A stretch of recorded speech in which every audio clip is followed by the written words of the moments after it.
I'm just about to set up my new shrimp tank. This tank is going to be slightly different, and for this shrimp tank setup I'm going to use two different soil. And the first soil is from Easter, the same brand I've got this UGF plate from. I also have ADA Amazonia soil, a new version. I'm going to add a little bit of ADA Amazonia at the bottom of the tank. Not much, just to cover the bottom.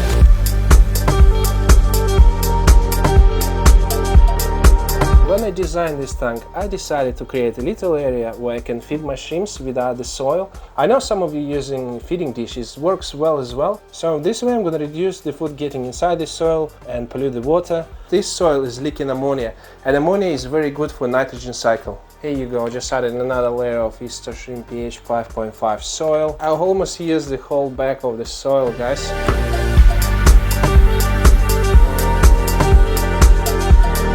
Okay, we just installed our underground filter box, and same as at the bottom of the tank, I just added a thin layer of ADA Amazonia at the top and a thick layer for Easter Shrimp pH 5.5.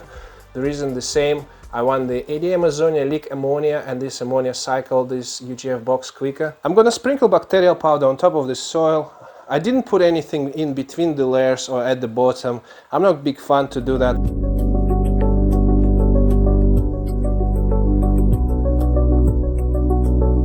Now of course we're going to put this tank back on the shrimp rack, fill it with the water and start cycling it.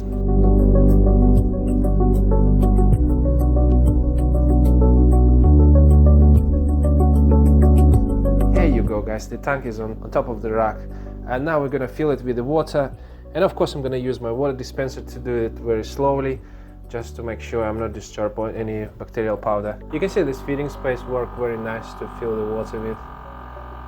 It's like a little plate inside the tank.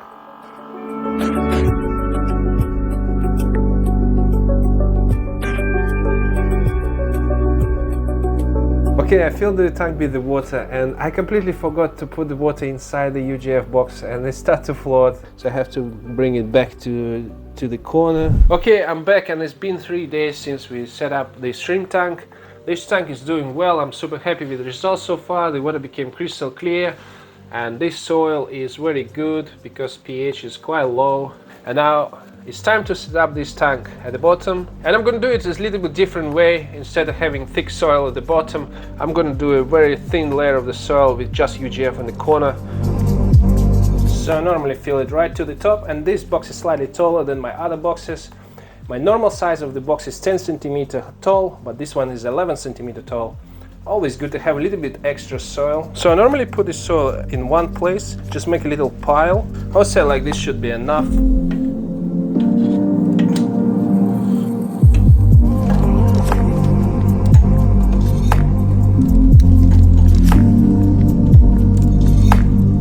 Our tank is in place, and take a look how much soil we used compared to this tank. This way is very expensive, so I use almost full bag of soil at the bottom of the tank, plus extra to the UGF box. Here I only use about 2 liters of soil for UGF and for the bottom. So it's a good experiment to compare these two methods, and in the near future we'll find out the result. So now it's time to add some bacterial powder.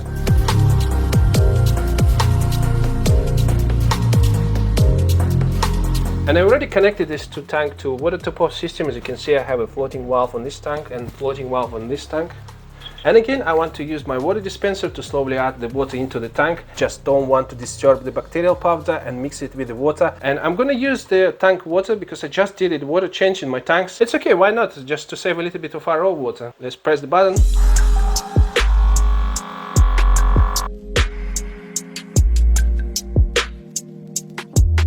And what I'm going to do now, I want to add some ammonia in the tank.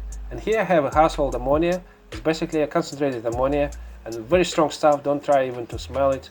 And I want to add a little bit in this tank to start the cycle straight away. And you don't have to do that if you're using, for example, ADA Amazonia or another soil which leaks ammonia, but I'm using soil which doesn't leak ammonia. I know that my bacterial powder here eventually gonna leak some ammonia, but it's gonna take like 3, 4, 5 days. I want to cycle to start in the first day, straight away, right now. For this tank, I need to add only 1 milliliter of ammonia, and the reason for that, if you add too much, your cycle is going to take forever. Believe me, I did it before, and this is the reason why we do the water change like weekly or bi-weekly. It's just to withdraw some excess of ammonia. So I have here a 50-liter tank. So here I have 1 milliliter of ammonia, and I want just to drip it where the filter flow. to make sure it's mixed with the water quickly. Now let's do the water test and see how much ammonia we have here. Okay guys, I just made a test and I think I added a little bit too much. That should be fine. I'm probably gonna do like 30% of water change today or tomorrow. And I'm back again. Guys, it's been exactly 2 weeks from the moment we start cycling them, and they're developing very good. The bottom tank has plenty of that dust algae growing on the surface, on the glass. So the top tank doing great as well, but it's developing slightly different way. We have cotton-like algae. Also we have some clusters of like a brown-like algae, and they are on the surface, on the edge of the glass, on top of the soil. So at this stage I want to do 50% water change, clean up from glass of the tanks, and then we will get back to you in a week or two with an update. And we're back, and it's been 3 weeks since we start cycling the tank. And you can see big difference now from the 2 weeks time. So we have more algae growing on the surface, more dust algae and brown algae. So if we would planted our plants in the beginning, that wouldn't be good for them because they would be overgrown with this cotton-like algae and they will be suffering. So it's better to wait until cotton-like algae go away, until the soil release all the minerals. So let's take a look at the bottom tank. We have more or less the same result, a big amount of this cotton algae in one place. I can see some copypods already in this tank, just on the glass. You can see just some movement there. So it's a good sign. Okay, I'm back and it's been 1 month since the tank's been cycling. We don't have much of the algae at the bottom tank because we don't have any AD Amazonia here, and I only added just ammonia in the beginning, and this is why we have some of this algae. So I don't think I can plant any plants yet because we still have lots of this cotton algae growing, and I'm waiting for this to stop growing and then I can do some planting. So now I'm going to do 50% water change and I try to remove as much as possible of this algae from the tanks. Okay, I'm back and it's week 6.5 since we set these tanks up. And last time when I did the water change, I vacuumed a lot of this cotton-like algae. It was some still left in the tanks, but then after a week time approximately, it started disappearing, started melting. And this is good news because now I can start planting my plants and do aquascaping. I also checked some water parameters. You can see we still have a little bit of ammonia left in both tanks. You can see some more algae on the top tank. So the Amazonia soil is work fantastic to grow algae, so it's good to know. So now I'm gonna do another 50% of the water change in both tanks, and then I'm gonna go to my local fish store just to find some wood and some plants for these tanks. Okay, now let's check my local fish store. Nice, lots of beautiful fish. Maybe I can keep fish as well. Classic neon tetras, mollies, but no shrimps, only fish. Unfortunately no shrimps. This is all wood we have. Wow, that's no big choice. I found another stand for the plants, and you can see we don't have much of the choice. Nothing much. And for wood as well, that's kind of wood I want, but a little bit bigger than this. This is too small, and this is all we have here. Okay guys, I didn't have much luck to buy the plants in my local store, so I had to order them online, and the plants just arrived. I put them in this little aquarium here. So I have some bucephalandras, about 5 different types. I also have carpeting plant, which is HC Cuba. For background I have pink plant. Very excited about this. I also bought some bogwood. I play a little bit with these pieces, and I think this is the best option I can achieve with this. I don't know, maybe it's look rubbish to you, but anyway, it should be okay. So here at the top I want to put some Pheasant's moss, and I also want to glue some bucephalandra on the wood with the super glue. So let's do it now.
guys, I'm back again with another update, and it's been 1 month since we did the aquascape in this tank, and I'm super happy with the result. Take a look at these beautiful plants here. We have 5 different types of bucephalandra growing on this boxwood. Guys, I don't know why I didn't have any bucephalandra before, because it's fantastic plant and I definitely gonna grow it more in my tanks. And take a look at this Fessidens moss on top of that wood. It start to grow as well. And here at the foreground we have HC Cuba. Take a look at this plant. I very like this plant. I had it before, but I had it before with CO2 injection and it's growing much better. On this side it doesn't grow very well. You can see it start to melt a little bit and it's struggling to grow. I hope later it's gonna start to grow a little bit better, but on this side we have fantastic result. I hope all the plants gonna grow like that. Maybe I'm gonna buy a little bit more of this HC Cuba and try to plant it on this area. And at the background we have a beautiful pink plant which called Alternatera Reneki. I'm sorry my pronunciation, but I'm gonna pop on the screen the name of this plant, and it's look fantastic. I think it's a good idea to have a little bit of pink color in your tank, because all the plants are green, so the pink color is really stunning in the tank. It just gives us a little bit of contrast. This tank is fully cycled and it's ready for shrimps, guys, and I'm very excited. I want to select my best grade shrimps and put them in this tank. If I would be a shrimp, I would be very happy to live here.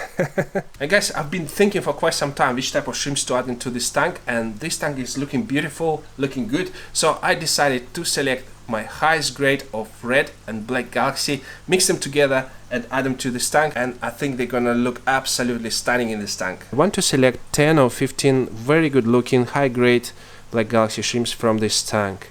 I'm gonna aim to select juvenile shrimps, because juvenile shrimps, they will handle it better than the adult shrimps. It's going to be a stress for them to move to another tank. And guys, here I have my red galaxy shrimp tank, and I also want to select 10 or 15 very good looking high grade shrimps from this tank. And guys, take a look at these little babies in this tank. I have so many of them here, and I don't have any of the dust algae in this tank. My glass is completely clean, and many of you guys asking me if it's absolutely necessary to have a dust algae in your tank, and the answer is no. It's okay if you don't have it. And take a look at this tank. I don't have any dust algae, and I have plenty of babies here, and they're doing fantastic. The shrimps breeding, the baby survival rate is very high, as you can see. Let's select the best shrimps from this tank, and then let's select the best shrimps from this tank as well, and then we're gonna move them in our beautiful planted tank over here, and I'm super excited to do it now.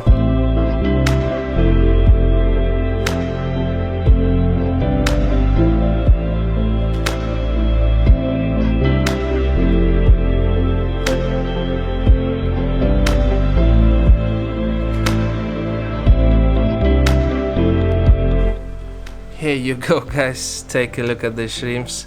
I just selected my most cool looking juvenile shrimps from that tanks, and here we have roughly about 30 black galaxy shrimp, and here we have about 30 as well red galaxy shrimp. I know, guys, I said I want to select 15 shrimps of each color. I was too excited. Anyway, I still have plenty of shrimps in that tanks, so now it's time to acclimate our shrimps and put them in new home.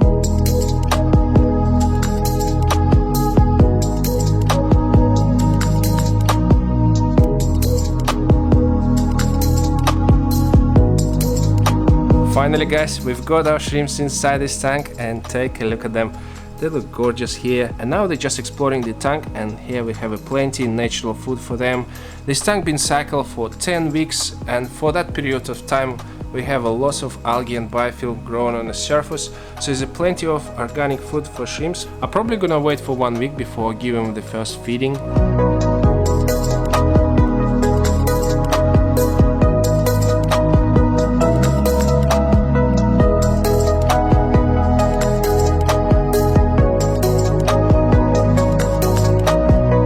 Wondering what's happened with the tank at the bottom? Well, it's doing fantastic. The cycle completed, and 1 week ago I already added some shrimps here, and here I added my yellow galaxy shrimps, and they didn't have much success in my other tank because my other tank crashed. This is over here, or it was some bacterial infection, so the shrimps start dying, and I lost few shrimps, so I had to move them here in this tank, and they're doing fantastic in this tank now. I haven't seen any dead shrimps, and today I gave them a little bit of food because I haven't fed them for 1 week, and they're still not hungry because we still have plenty of natural food in this tank. It's newly cycled tank and it's only 12 shrimps. It's probably gonna take them for at least a few weeks before they start to get hungry. And here, as you can see, I have a buried shrimp already, and I'm super excited about this. This is my new shrimps, and I hope they're gonna breed me a big colony. It is the next day, and water in this tank became slightly cloudy, and this is because we have quite a lot of bacterial waste left in this tank. The shrimps are enjoying it, and they are messy eaters when they consume it. They lift a lot of particles into the water column, and it's cloud the water. Of course, it would be nice additional to have a sponge filter in this tank, but I'm not sure if it's gonna be fitting this composition, and that's absolutely fine. Don't forget we have 60 shrimps in this tank, and in a few days they should consume most of this waste.